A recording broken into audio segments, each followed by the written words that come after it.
Hi, my name is Jeremy. I'm not a doctor, I'm not a health professional. I talk about anxiety disorder based on my psychology background and my cognitive behavioral therapy certificate from CBT, Australia.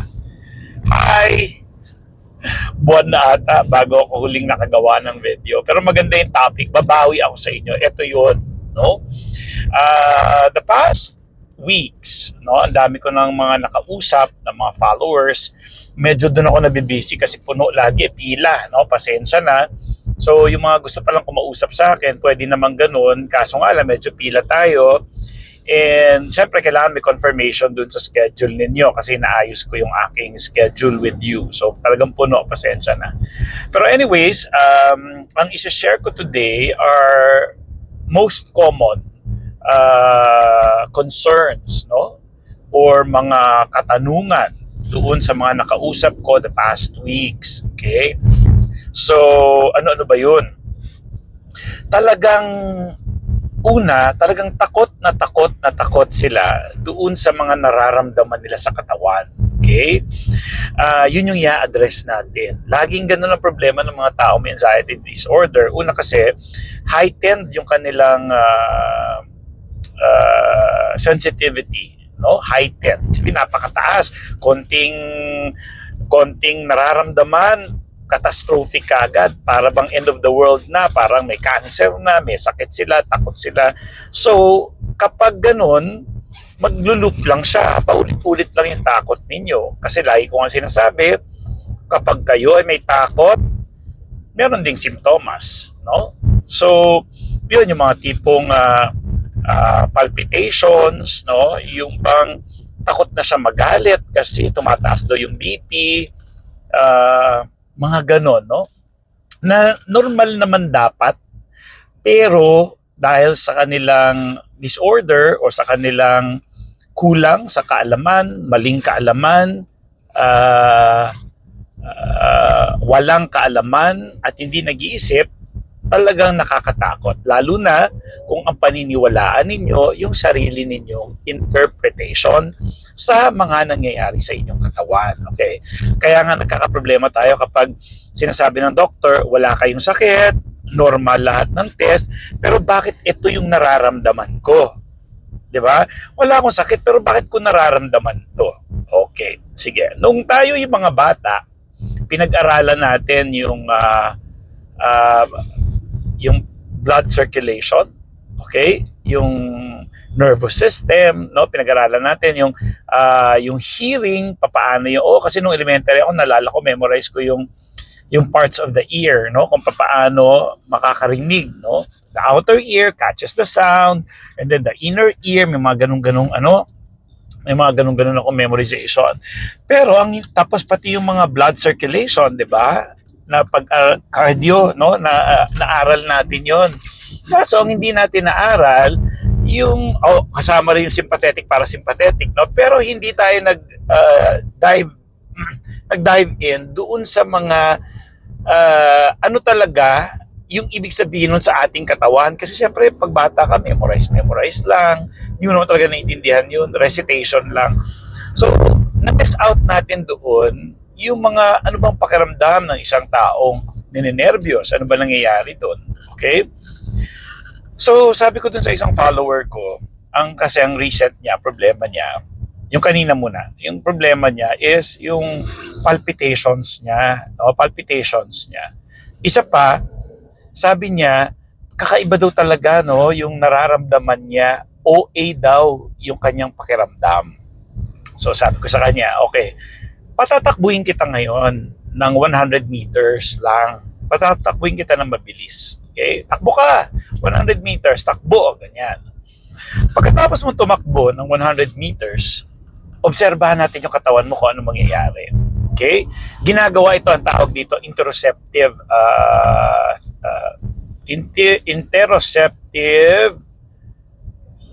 ano ba? Interoceptive what? Basta the word is interoceptive. Therapy? Okay.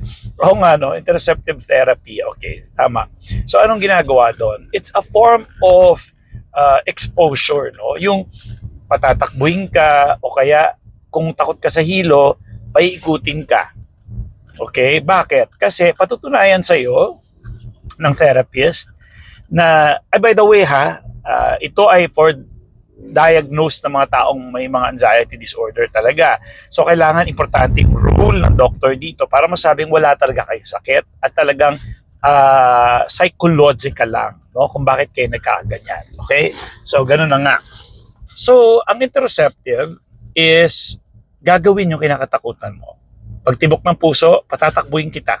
Okay? O ng therapist, tatakbuhin ka. Tapos obserbahan mo, tumitibok yung puso mo, di ba? Yan. Okay? Meron pa nga, nung mga bata tayo, talagang hingal tayo, nag-aabulan tayo. Pagod, gusto ko nang uminom ng tubig. Ganon, di ba? Pero sa taong anxiety disorder, yung paghingal niya, kala mo ay danger. Kala mo matay siya dun sa paghingal niya. Na samantalang nung bata siya, nakikipag-abulan siya, kung hindi pa siya pauwiin ng magulang niya, hindi siya uuwi. Kasi mas gusto niya nakikipag-abulan, kahit anong hingal kabayo na yung nararamdaman niya, wala sa kanya yon. Pero tayo ngayon, yung tao may anxiety disorder, ano to nangyayari? Bakit ako hinihingal? Bakit ako nagpa-palpitate, etc., etc. Ito ay after na ng na-check yung heart, wala talaga problema sa heart, ECG, nag-2D echo pa, nag-holter pa, tapos bata pa. So wala talaga sakit sa puso. So ngayon, pero ang problema niya, takot siya sa pag-palpitate. So, yun na nga, no? Nung bata tayo, nakikipag-abulan tayo, no? Grabe yung tibok ng puso natin. But parang wala naman yun, okay? But ngayon, talagang ang OA natin. So, you see, ang problema doon, aside from that, marami pa. Yung pagsakit sa puso, paggalit ka. Kasi paggalit ka, ngayon, mas sensitive ka na sa katawan mo eh. Dati paggalit ka, iba nga may mga road rage pa eh. Talagang makikipagsuntukan eh, no? Galit, no? Paggalit ang tao, or kahit tumakbo ka, or kahit magbuhat ka ng mabigat, mag-igib ka, tumataas ang BP, wala kang magagawa doon, tataas talaga yung BP. So ano yun? Hindi ka na tatakbo, hindi ka na makipag-abulan, hindi ka na mag-iigib, hindi ka na akit na hagdan kasi mataas ang BP mo, tumataas ang BP mo. Okay, dito papasok, ang BP ay normal, mag-fluctuate araw-araw, depende sa ginagawa mo, sa nararamdaman mo, sa temperature. Okay? Magpa-fluctuate talaga ang blood pressure. Lalo na kung pag umaga, lalo na sa morning, no, medyo mas mataas yan because of adrenaline, because of cortisol. And that's normal, no? Kailan siya nagiging abnormal? Nagiging abnormal siya kapag relax ka, wala kang ginagawa, kalmado ka, pero mataas ang BP mo. Yun, kaya dapat tama yung pag-check ng blood pressure. Yung tipong kailangan magpahinga ka muna ng 5 to 10 minutes bago kuhanan ng blood pressure kasi doon malalaman na nasa normal state ka, mababa rin yung BP mo. Ilang beses na akong pumunta sa ospital at napakataas ng BP ko, sobrang taas, hinahayaan na ako ng doktor. Maya-maya mababa na.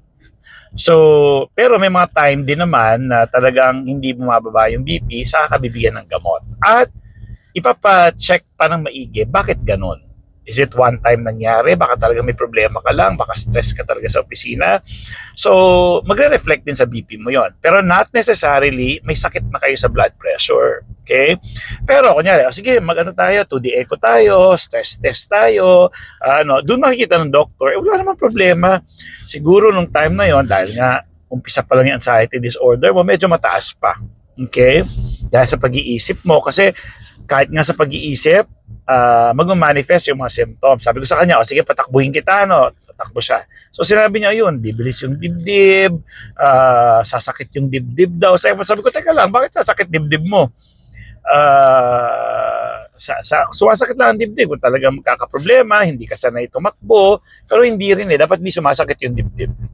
So baka nag-exaggerate siya. Kasi gusto ko rin malaman, baka may GERD pala, no? Pwede kasi ang GERD, nakakasakit ng dibdib talaga yun. Kala mo parang heart attack talaga yung GERD ako. Kagabi, nag-GERD ako eh. Siguro mga 2:30. Bumaba ako, uminom ako ng tubig, nilagukan ko, frinash out ko yung acid na umakyat dito sa aking lalamunan at chest, nawala naman. Balik ako sa tulog. Ganun lang ginagawa ko eh. Pero may gamot din ako sa may gamot din ako sa GERD. Pero kilala ko na kasi katawan ko eh. Iinuman ko lang ng tubig yan, maya-maya wala na. Okay? Pero wag niyo susundin yon, depende sa inyo yon. Pero sa akin, nag-work yon.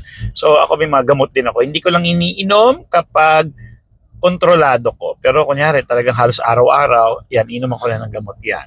Okay, usually naman ang mga ganyan 7 days. No? May time na babalik, may time na ilang years din, wala. Pero kunyari, umakyat yung acid, iniinuman ko lang siya ng tubig. Yung para lang ma-flash yung acid na umakyat sa dibdib at lalamunan. Kasi pag umakyat yung acid sa dibdib at lalamunan, sakit-sakit. No? So minsan nagkakanda paos-paos pa yung mga tao dahil yung acid na nababurn yung kanilang throat. No? So anyways, so sabi ko, okay, no? Inobserve mo na, tumakbo ka, tumibok puso mo, tumaas BP mo. Okay, okay na yun, ano niya na-realize niya na yun. Okay, pangalawa, ano yung movie na nagpatakot talaga sa'yo dati? Sabi niya, Conjuring. Ano nangyari nung natakot ka? Ano ka ba, nakaupo? Nasa sinihan ka ba? Ganyan-ganyan. Ano? So, Conjuring, ano naramdaman mo? Grabe, tibok ng puso ko, ganyan-ganyan, natakpan ko talaga yung mata ko. Sabi ko, di ba, minsan kumakapit ka pa doon sa katabi mo, no? So, ganun yung nararamdaman mo sa katawan mo, adrenaline. Nanunood ka lang. So, sabi ko sa kanya, kanina, pinatakbo kita, ngayon nanonood ka lang ng sine. Pero, lumalabas yung mga simptomas sa katawan mo nung nervyos. Okay? Ngayon ang tanong, yung bang pagtakbo mo, at yung panonood mo ng sine at nung nagpalabas sa'yo ng nervyos, delikado yon. So lahat ng mga natakot sa sine, tsaka yung mga tumakbo, mamamatay ba sila? So na-realize niya, nga, no, normal pala yung mga ganun. Kaso, so anong problema doon? Yung interpretation natin sa nararamdaman natin. Kapag in-interpret mo na hindi normal yung nararamdaman mo, inilagyan mo na hindi, may sakit talaga ako, kahit sabi ng doktor wala akong sakit, hindi lang nila nakita. That is your interpretation. At yung interpretation na yan, nanggaling talaga yan mismo sa anxiety. No? Yung disorder, yan ay likha mismo ng anxiety disorder. Yung wala kang tiwala sa doktor, maghahanap ka pa ng second opinion, mga ganun-ganon. No? Nakita na sa test mo, wala. Actually, nag-second opinion nga siya. Sabi sa second opinion, normal naman lahat. So sabi ko, di mas mabuti rin yun para napatunayan natin at may ebidensya tayo na wala ka talagang sakit at likha na ng pag-iisip mo yan. Sir, bakit ganun? Sabi, ay coach, ba't ganun? Ano para ang OA naman ng reaction ko? Yung tipong, kunyari, yung kutsilyo, feeling ko masusugatan ako. So, sabi ko, ganito, tandaan mo to ha, meron tayong tinatawag na first thought, okay, and second thought. Kay Claire Wicks yan, no? First thought, second thought. Okay? Yung first thought, hindi yan kontrolado. Hindi mo kokontrol yan. Ang first thought. Pero ang second thought, doon makokontrol mo yon. No? Ang second thought. So ang first thought, halimbawa, sinasabi mo na, tumibok yung puso mo. Ang first thought is, naku, talaga may malubhang sakit, hindi lang nakita ng doktor. Yan ang first thought. Hindi mo makokontrol yon. Ngayon, ang second thought, dalawa yan. It's either, naku, patay ako dito, talagang mamatay ako. Talagang pinaniwalaan mo yung first thought. Pwede rin, ang second thought ay, paano ako magkakasakit? Sabi nga ng test, normal ako. Loko pala tong first thought ko eh. Kaya nga, so, yung first thought, hindi makokontrol kahit ano, kahit sabihin pa niya, ikaw si Superman, ikaw si Darna. Naisip mo yun eh. Makokontrol mo ba yun? Hindi. Ang second thought, yun yung sinample ko sa kanya eh. Kunyari, ikaw si Darna. Sinabi ng first thought mo, ikaw si Darna. Second thought nun, paano ako si Darna? Una, hindi naman totoo si Darna. Hindi man ako lumilipad. Wala naman ako superpower. Pinanindigan namin, sinakyan namin. Yun ang second thought. First thought, sabihin natin, ikaw si Darna. Anong second thought mo? Kokontrolin mo yun. Anong katibayan? Totoo ba si Darna? Lumilipad ka ba? May superpower ka pa. So yung first thought, hindi mo na control. Pero yung second thought, pwede mo kontrolin. At doon sa second thought, doon lalabas yung magiging resulta, no? Or yung simptomas mo. Kapag sinakyan mo yung first thought, sinabi, may cancer ka. Alam, may cancer nga ako. Yun yung second thought mo. Oo nga. Pero kung ang second thought mo, paano ako magka-cancer? Sino nagsabi may cancer ako? Ibig sabihin, lahat ng katawan ko, yung mga sakit na nararamdaman ko, cancer agad. Ni walang doktor, ni walang test.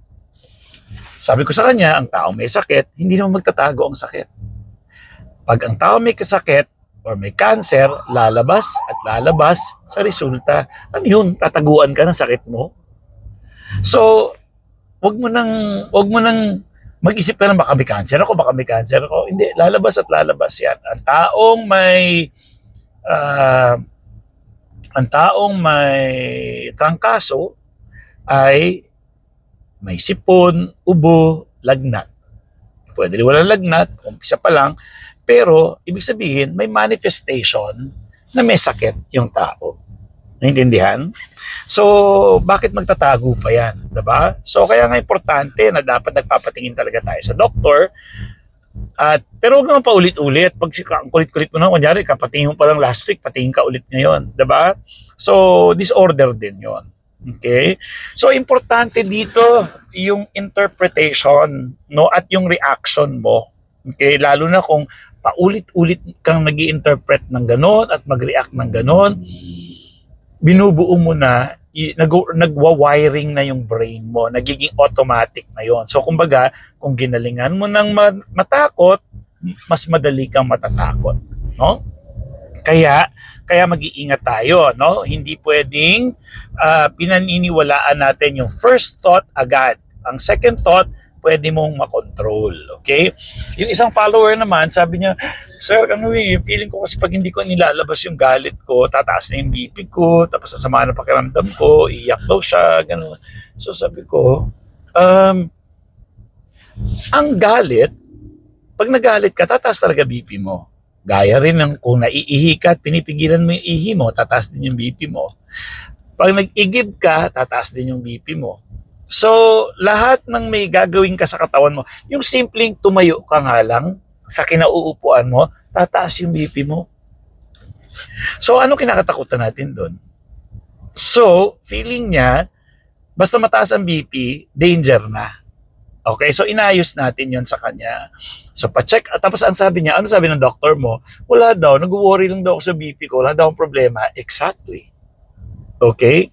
Ang ayaw lang natin is, kunyari, 10 minutes mataas BP mo, chinek ulit natin ng after 30 minutes, mataas pa rin. Chinek ulit natin after 1 hour, mataas pa rin. At dapat, wala ka talagang problema. Paano kung kasi may problema ka that time? So, kaya kailangan check natin ng buong linggo. Pag buong linggo talaga may problema ka, nakalmado ka, pero mataas ang BP mo, talaga papunta na sa doktor.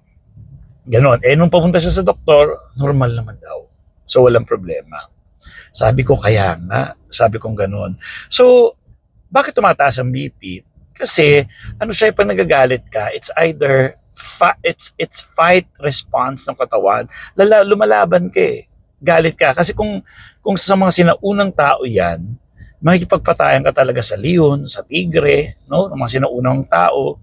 So, kailangan tataas talaga yung BP mo kasi kailangan ng katawan mo yung energy na yon para makalaban ka sa malalaking hayop or sa kalaban mo talaga.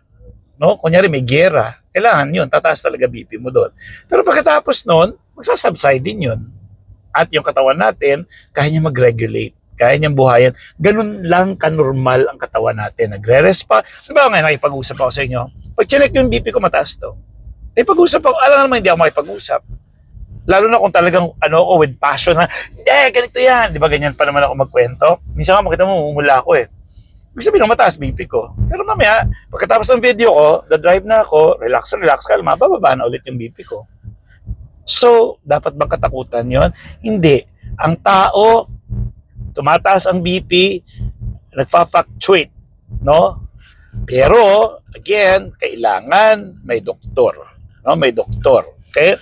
So, ipa-check nyo maigi with the doctor kung feeling nyo ganun. No? At kung may simptomas talaga kayo. No? So, doon sa mga first time, okay lang talaga na magpatingin kayo sa doktor. Pumunta talaga kayo sa doktor para nga ma-check muna kung talagang wala kayong sakit at talagang psychological lang. Pero kung nanonood lang kayo sa akin, hindi kayo nagpatingin sa doktor, yari kayo. Yan talaga sabihin ko sa'yo, yari kayo dyan. Kasi hindi nyo alam wala kayong assurance na healthy ka pala. Tapos paniniwalaan mo lang yung pinagsasabi ko, yari ka. Paano kung talaga may sakit ka sa puso? O, kaya tinatakot kita ha, talagang tinatakot kita para magpatingin ka muna sa doktor. At bumalik ka ulit sa mga videos ko na hindi, sabi ng doktor, healthy ako, wala akong sakit. O, so, at psychological lang. So, talaga manonood ako kay Coach Jeremy. Okay, ganun ang eksena natin dyan. So, importanteng lesson dito is really your interpretation. Sabi ko sa kanya, sir, bakit ganun nga? Ba't ang OA ko? Ang OA ko mag-react. Sabi ko, yung mismong tanong mo na bakit OA ka, iyan yung nagpapatakot sa'yo. Bakit mo sinabing mas OA ka? Kasi may sinabi siya sa akin na, bakit gano'n nung may narinig akong namatay? No, sabi ko, lahat ng tao, kung hindi man lahat, 90+% magiging apektado kapag nakakita sila o naka-witness sila ng may namatay, lalo nung kaidaran nila or ka-close nila. Maganda yung epekto nun sa anxiety, sa yung taong may reaction kasi sabi niya, ay, magiging healthy na ako, iwas na ako sa cholesterol, magja-jogging na ako, mag-exercise na ako. So yung na-witness niyang nag-heart attack, maganda yung resulta sa kanya. Kasi, babago na ako, ayoko mamatay eh. So yung anxiety na yon na baka magaya siya is actually good. It's a wake-up call na, sige, hindi na ako kain ng cholesterol, ayusin ko rin buhay ko, hindi na maninigarilyo. So gumanda yung buhay niya, and that is anxiety. That's a good anxiety, nakakatulong. So sabi ko sa kanya, ba't mo sinasabi mas OA ka? Kung lahat ng tao, paano mo sinabi ikaw OA, sila hindi? In normal reaction yon. In fact, mawawala rin yun, lalo na kung naiintindihan mo na it's a normal reaction. No? So bakit? Kasi, kunyari, yung tao, hindi naman nila dala-dala yun kasi naging busy na sila sa buhay, nangyari na 2 months ago, pero kung ikaw hanggang ngayon dala-dala mo pa, hindi yun dahil sa may namatay. Yun ay dahil sa iniisip mo na bakit OA ka mag-react. Yung pag-iisip mo na ikaw OA ka mag-react, yun ang nagpapatakot sa'yo. Nasamantalang normal yun sa lahat. You see, mag-iingat kayo sa inyong mga interpretation at sa mga pinagsasabi ninyo sa inyong mga sarili kasi yun ang nagpapatakot sa inyo. Buti nakuha ko yun. Ganda, di ba? So, ganun ka-importante yung interpretation. Bakit? May ibang tao, halimbawa, may mga nakikita ako sa mga babies, no? Kunyari, injectionan sila. May mga baby na, ang tapang, okay din injectionan. Gagano'n lang, aray, pero hindi naiyak. May ibang baby naman talaga umiiyak, no? Nag-OA sila. So, depende yun kung paano nila mini-mirror ng magulang yung reaction dun sa injection. Kapag pinapakita ng magulang na, nakakatakot talaga to, anak, kaya mo. So, yung bata tuloy, parang takot din. Pero pag pinakita ng mga magulang na, anak yan, tapang-tapang niya. Tapos pagkatapos ito, bibili kaming candy, tingnan ninyo. Tapang din talaga sila. Okay? Hindi na problema pag nag-mirror yun sa magulang, sa paligid, no? So, anyways, really, it's your interpretation. Yung bata, na-interpret niya na, hindi ito delikado kasi yung magulang ko tumatawa-tawa pa, mag-ice cream pa daw kami. So, yung interpretation niya, hindi ito masakit, kaya ko to.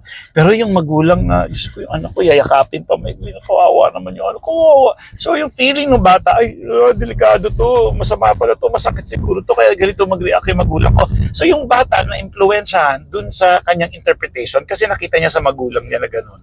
So, imagine ninyo, kung kayo nag-i-interpret. Imagine nyo sabi ng lab test, sabi ng yung resulta ng inyong 2D echo, thyroid, blood chemistry, and all normal, pero yung interpretation mo, hindi lang nakita ng doktor, iba kasi nararamdaman ko. Boom! Yan ang anxiety disorder. Kung tipong paulit-ulit, matagal, usually ang anxiety, alam niyo sa DSM, 6 months dapat bago ma-diagnose na ikaw ay may anxiety disorder. 6 months.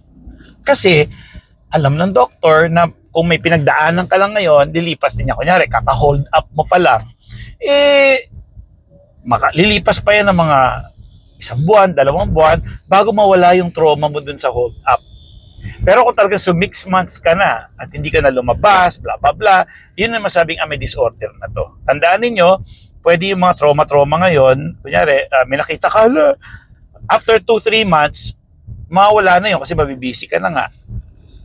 Then, hindi siya disorder. Pero kailangan dapat 6 months. So, ganun ka strict, no, bago mag-diagnose ng anxiety disorder. Dapat at least 6 months. Okay? Ang depression, mga 2 weeks lang yan eh. 2 weeks na talagang merong simptomas na kailangan pumasa doon sa parang 7 out of 13 symptoms. Dapat ma-check yon para masabing depressed ka sa loob ng 2 linggo. Okay? Hindi ko sure kung 7 out of 13. Basta may ganun. Basta marami din. Okay? Pwede ko i-review pero hindi yun ang problema natin ngayon. So, ang ideya lang, ang gusto ko lang iparating sa inyo, tingnan ninyo yung interpretation ninyo at yung reaction ninyo. Okay? Also, ba't ganun? At hindi rin sapat na narinig ninyo, pero it's good na may kaalaman na kayo. At least alam nyo na. So, hindi porket alam nyo na rin ito, aayos na kayo. Bakit? Kasi may tinatawag tayong conditioning sa katawan. Ibig sabihin ng conditioning sa katawan, kinalingan nyo ng mag-interpret, masanay, sa araw-araw ninyo. Kung araw-araw may takot, yung katawan automatic ng takot yan.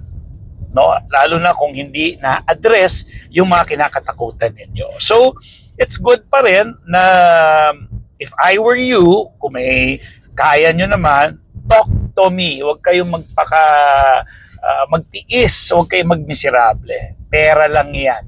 Okay?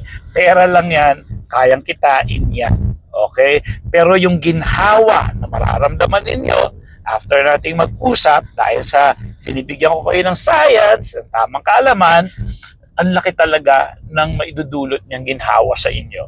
Kung ngayon nga lang, di ba, sa mga videos ko, gumiginhawa na kayo, di ba? So, ganon, okay?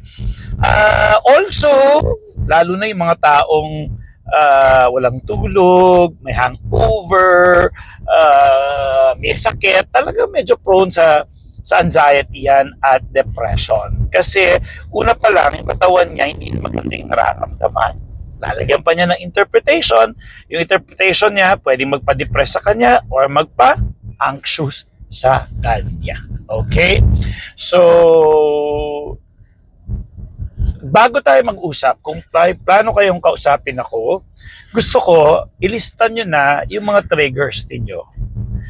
Ano yung mga simptomas, ano yung mga trigger ninyo, ano nangyayari. Kasi gusto kong makita yung mga maling paniniwala.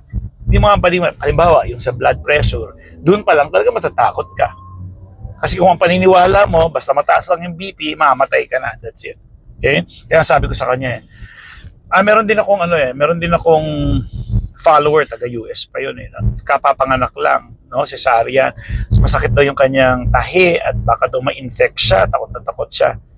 Pero okay naman daw, sabi ng doktor.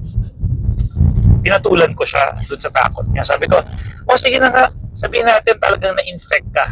Okay? Worst comes to worst. Talagang hindi naging maganda yung operasyon mo. Ano mangyayari sa'yo? Mamatay ka ba? Sabi ko, ano magiging course of event? Kunyari, ngayon, halimbawa, wala pa naman, di ba? Ngayon, namilipit ka sa sakit, nilagnat ka, kasi usually infection, may lagnat, no? Nilalagnat yan, talagang bagsak yung katawan yan, iba nagkukumbulsyon pa, di ba? Sige. Ngayon, ano mangyayari? Kunyari, nilagnat ka ngayon. Nilagnat ka, anong gagawin nyo? Mamatay ka na ba? Hindi. Anong gagawin nyo? Pupunta kami sa ospital. Okay, pagdating mo sa ospital, mamamatay ka na ba? Ginagano ko siya para talagang gusto ko siyang mamulat Gusto kong gano'n. Sige, pagdating sa ospital, mamamatay ka na ba? Hindi, anong gagawin sa'yo? Titingnan ako ng doktor. Ngayon, may infection ka. Anong gagawin ng doktor? Bibigyan ako ng gamot. Baka may antibiotic. Okay. Pagkatapos, mamamatay ka na? Hindi. Papahinga. Tapos, gagaling. Tapos, uuwi. Ano problema ngayon? Kasi kala natin, kapag tayo ay may problema, kala natin, patay tayo agad. So, hindi ganun yun. At again, ang sakit ay hindi magtatago. Lalabas at lalabas yan. Mag-manifest yan. May lagnat ka kung talagang may sakit ka. Okay? May plema ka kung talagang may problema yung lungs mo or whatever. No? May sipon ka. So, yun ang mga simptomas na merong problema sa katawan at makikita mo yun. Meron bang sipon na magtatago? Ano yun, may sipon ka pero walang tumutulo. Di ba? So, ganun po ang ibig ko sabihin, ano? So, kaya kung sabi ko sa kanya, ano naramdaman mo ngayon? Masakit ba ulo mo? Hindi. May masakit ba sa dibdib mo? Wala. So, bakit natin pagpipilitan na meron tayong sakit sa puso or ano? So, ngayon, yung totoo, yung ngayon, may sakit ka? Ano naramdaman mo? Wala. Kaba lang, nervyos. Oh, so, ngayon, kung nanood ka ng sine, kung sumakay ka sa roller coaster, kumaba ka, or tumakbo ka, may sakit ka na nun? Wala. So, yun ay normal reaction ng katawan sa mga activities natin, sa iniisip natin, sa nararamdaman natin. No? Not necessarily masama o delikado. With that, maraming salamat. Bye.